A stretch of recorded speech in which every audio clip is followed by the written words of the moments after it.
okay, Aaron has a thread of like Putin scooter. Aaron has a thread of you know, all the highlights of this combo. Biden mentions Navalny. That raise our concerns about cases like Alexei Navalny. I made it clear to President Putin that we'll continue to raise issues of fundamental human rights, because that's what we are. That's who we are. The idea is we hold these truths self-evident.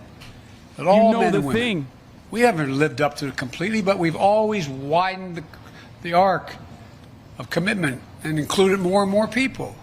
Again, an incredibly laughable premise that we care about all human beings equally, when, like, you know, that exact same premise was launched by Ilhan Omar last week, and the Democrats were the first to jump on it and jump down her fucking throat.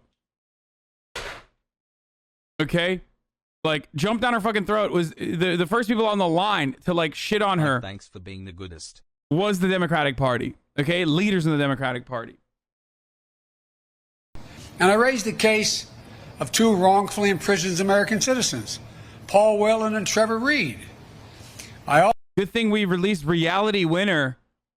Good thing we released Reality Winner so he could say this. You know what I mean? This is, of course, before we talk about literally just like any number of Palestinians, Middle Easterners who just get fucking yeeted regularly as a consequence of like the direct involvement of the United States. This is before we, this is before we talk about our treatment of our whistleblowers internally. Also raised the ability of Radio Free Europe and Radio Liberty to operate, and the importance of a free press and freedom of speech. What do you think Biden should do about Russian actions like cyber attacks, in your opinion, if he has no direct influence? Serious question, not stomach bait. Oh, great question, actually. So first and foremost, if you've been following the cyber attacks, you know that even our intelligence communities openly state that this is not directly led by Russia, but instead turned a blind eye by Russian authorities. So the people that are hacking and the people that are engaging in these cybersecurity initiatives, these cybersecurity like hacks and attacks and shit, are actually not directly involved with the FSB or KGB or anything like that, but it can happen in certain instances. I'm not saying that like Russia isn't also personally involved in any capacity whatsoever, but the recent ones are absolutely not directly done by Russian authorities, but instead it's done by civilians, and the Russian authorities turn a blind eye to it. Now, what can you do? 15 months. What we can do is boost our cybersecurity defenses, like boost our cybersecurity in general. I think we should be doing that. That is incredibly important for us to do. I 100% am on board with improving our cybersecurity. I don't know why we don't focus on that rather than like say that we're just gonna, make it illegal to adopt like Russian babies or some shit. You know what I mean? Like as though that's gonna stop, as though that is gonna be the reason why like some random gopniks are gonna no longer engage in like malware attacks and Russia's gonna fucking overlook all that stuff. It's really bad. If you are the dominant global superpower and it is so easy to fucking quote unquote hack your elections or hack your businesses, then why wouldn't random people try to do that? So that's what we should be doing. That's what we should be doing. And we should be doing that rather than like being like, I can't believe you did this. I can't believe you allowed this to happen. I made it clear that we will not tolerate attempts to violate our democratic sovereignty or destabilize. Bro, the point is Russian institutions are quite happy to let criminals operate in Russia and transfer funds, etc. It's obvious a problem, and it's something that should get raised diplomatically.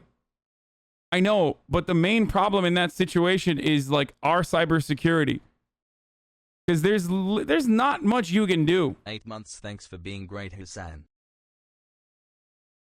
Our democratic elections, and we would respond. The bottom line is I told President Putin that we need to have some basic rules of the road that we can all abide by.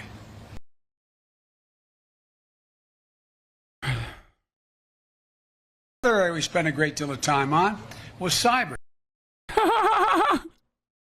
He's like, Another come area on, we spent Jack, don't do critical infrastructure. A great deal of time on was cyber and cybersecurity. I talked about the proposition that certain critical infrastructure should be off limits. So another thing that America could do if they want to fucking, and they kind of do this already, is like turn a blind eye, I guess, to American hackers that happen to also target like Russian infrastructure or some shit, which I don't know enough about, but I wouldn't be surprised if we already literally employ hackers to do such a thing, especially considering what we know about like our intelligence communities and how liberally they were gathering information on fucking foreign leaders. Okay?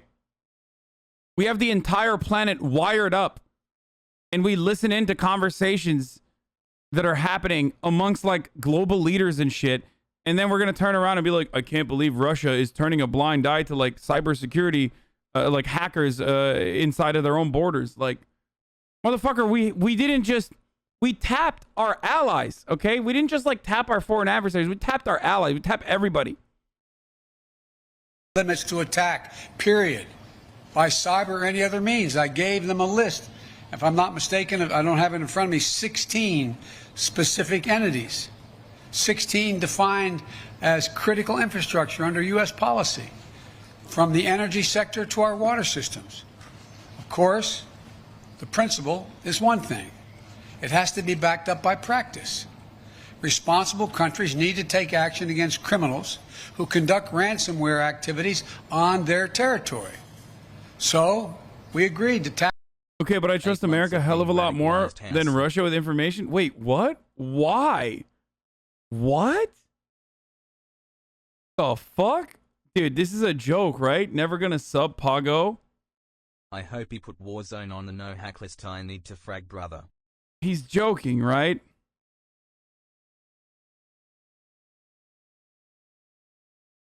What the fuck?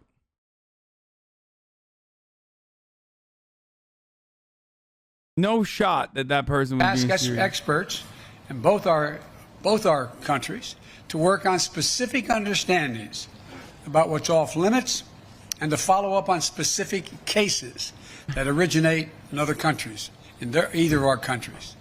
Another area we spend a great deal of time. He's like, come on, Jack, don't hit these really important assets critical to our infrastructure. Like, why would you gift that to him? Kind of a weird thing, but hey, hopefully they don't, I guess. And I caught part of President Putin's press conference, and he talked about the need for us to be able to have some kind of modus operandi where we dealt with making sure the Arctic was, in fact, a free zone. I caught part of President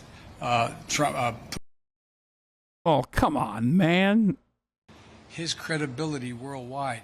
Yeah, no, we laughed at this already. This is the best soundbite from the entire thing, is like, how would it be if the United States were viewed by the rest of the world as interfering with elections directly of other countries and everybody knew it? I mean, that's literally the case. It's just that no one can do anything about it. Are you really saying Putin is more trustworthy than Biden? What? No, I'm not saying that. What the fuck is wrong with you guys, man?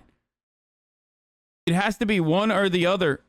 Like, it literally has to be one or the other. It's either you're saying America bad, which means Russia good, or you're saying Russia bad, which means America good.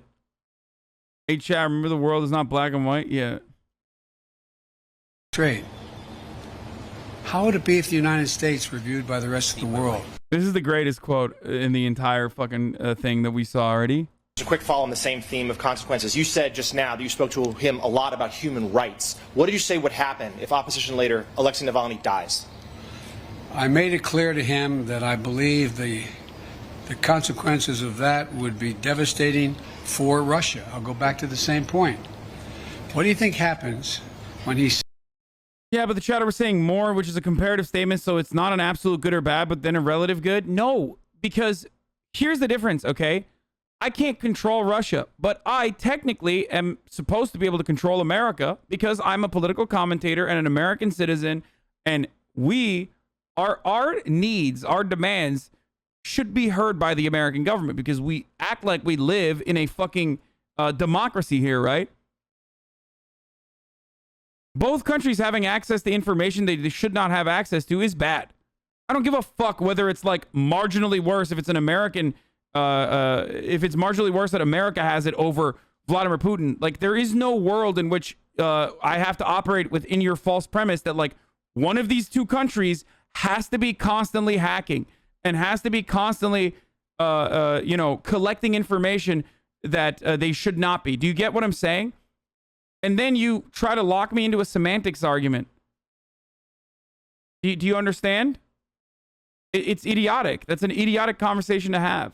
A former Secretary of the Air Force. Unless you also admit that America is just as authoritarian as Russia is, and we have just as little say in what happens with our foreign policy as, like, Vladimir Putin in fucking Russia. In which case, like, all right, we can have a separate conversation.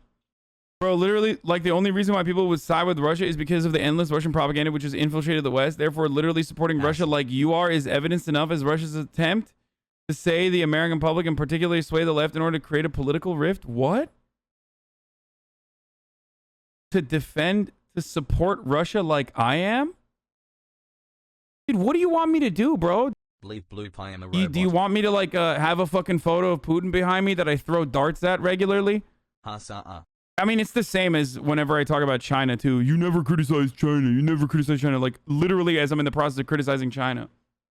The problem is that you, Russia or China, but, yeah, motherfucker, Don't worry about it because at the end of the fucking day, dude, how many times do I have to repeat this? We live in a democracy, right?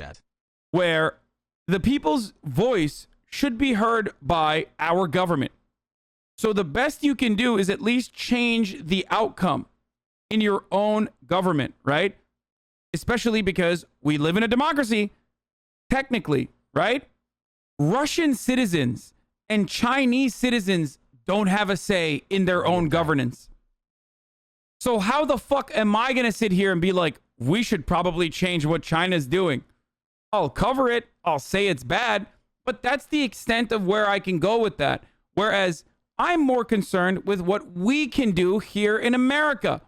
Except a lot of you motherfuckers recognize the hidden truth that, like, we don't have any power and we don't have any say in the United States of America and what the United States of America does in its endless imperialist endeavors. So that's why you hyper focus on, like, what America can do to stop other countries from doing this or doing that. And it's fucking foolhardy and it's stupid. Okay? That's my point. So either you have to recognize that, like, we have no say in what happens here in America, as the average Russian citizen has no say in what happens in Putin's Russia, or you need to wake the fuck up and be like, at least we should, try to do something about our own backyard. Portugal news when? Saying it's not about hurting Navalny. This, all the stuff he says. Russia is a brutal regime, and in shades of a grayscale, they are morally reprehensible, more morally reprehensible than the United States. To say both nations do bad is morally equivocating, similar to what Trump did with when asked about Putin. That was the only take that Trump was correct on. And also, I'm not making a moral equivocation. America does significantly worse in the world purely on the basis that we have more power. The American empire is significantly worse on this planet than a country with a GDP the size of Texas, okay? Like, at best, what Russia's trying to do is just, like, fucking build natural gas pipelines into Europe so they can sell fucking gas. Like, that's what they got. That's their big fucking initiative. Meanwhile, we are destabilizing every fucking country that we want. All I'm going to say is America has freedom and democracy. That's why we can trust America. America has freedom and democracy, which is why, the overwhelming majority want fucking regular access to social safety nets that you know, every other fucking comparable OECD nation and their citizens enjoy, but we just simply can't keep getting that. That's American exceptionalism, unless that person is just trolling, probably.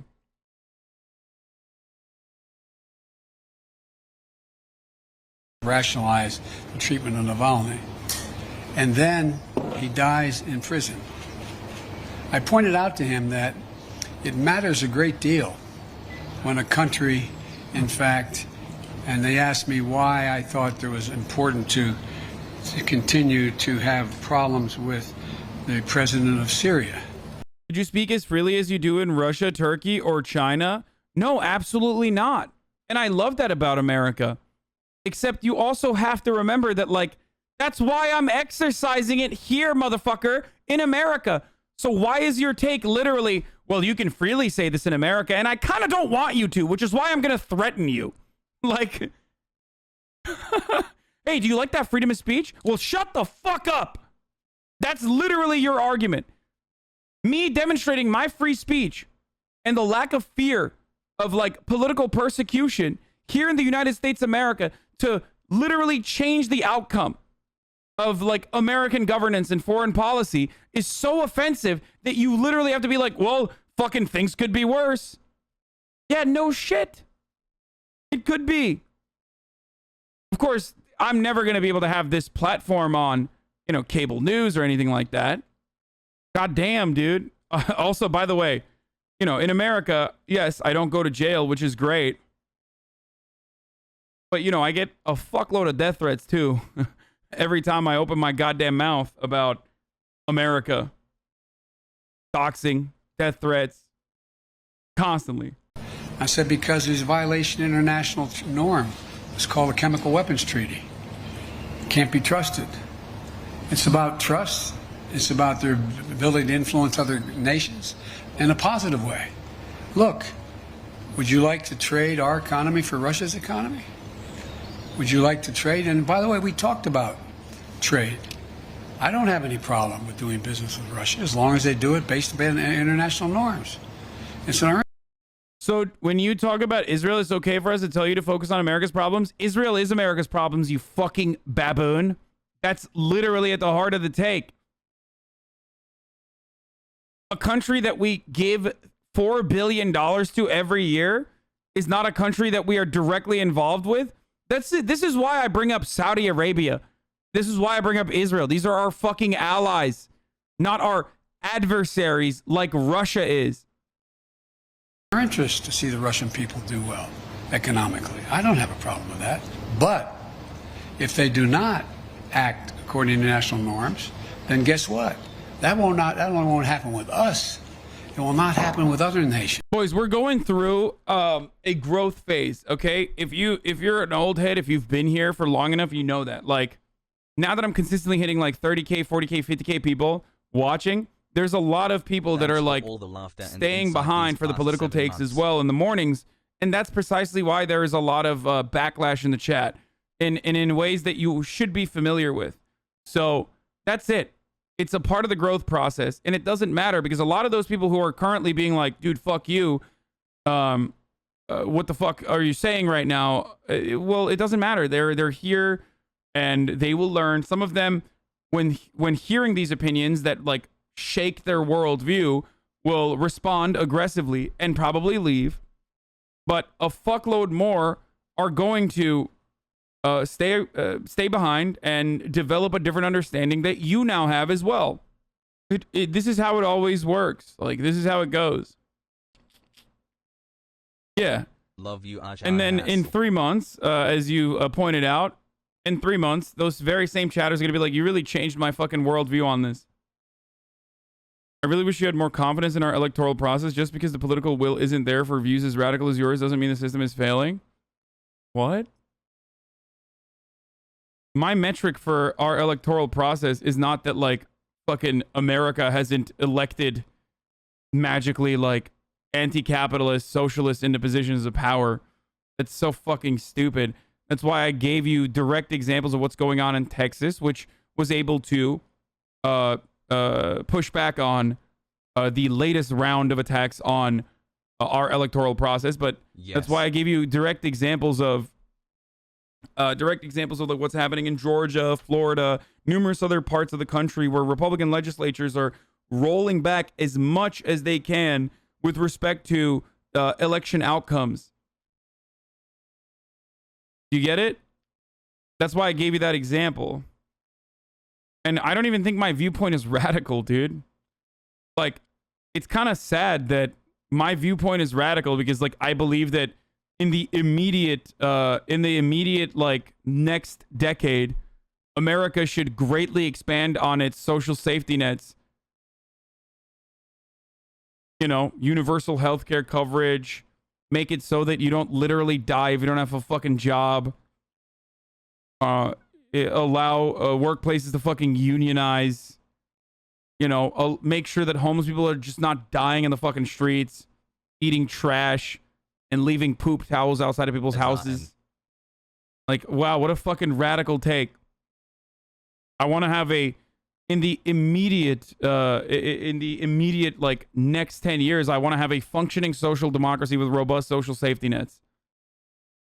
If you asked, piece by piece, if you ask these to, like, the overwhelming majority of Americans, like, they would not disagree with this. Like, they would not disagree with a single one of these things.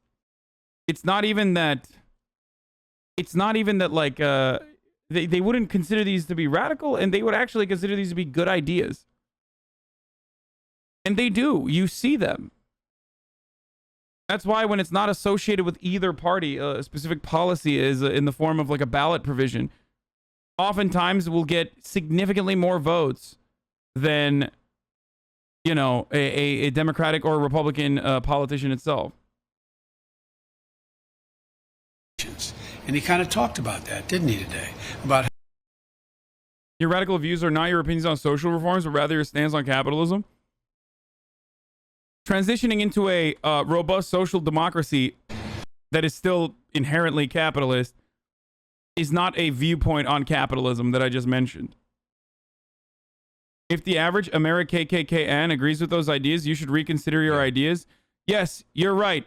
If racist people also want healthcare, we shouldn't have healthcare. Like, for example, I stopped drinking water because racist people also hydrate. I stopped fucking eating food because racist people also eat food. This is how I live my life.